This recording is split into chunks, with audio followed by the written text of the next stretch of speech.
রব্বানা ওয়া তাকাব্বাল দুআ।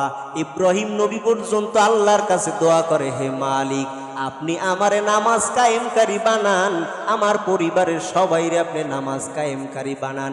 রব্বানা ওয়া তাকাব্বাল দুআ। ও আল্লাহ আপনি আমার এই দোয়াটা একটু কবুল করেন, এই দোয়াটাই মোনাজাতটা মঞ্জুর করেন। সুবহানাল্লাহ।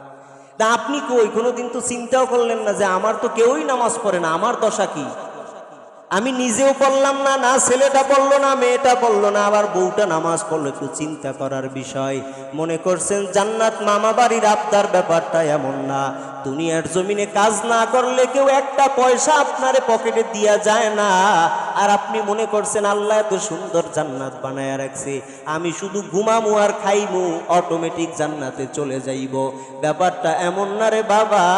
জান্নাতে যেতে হলে জান্নাতে যাওয়ার মতো কাজ করা লাগবে। মিফতাহুল জান্নাতি সালাহ।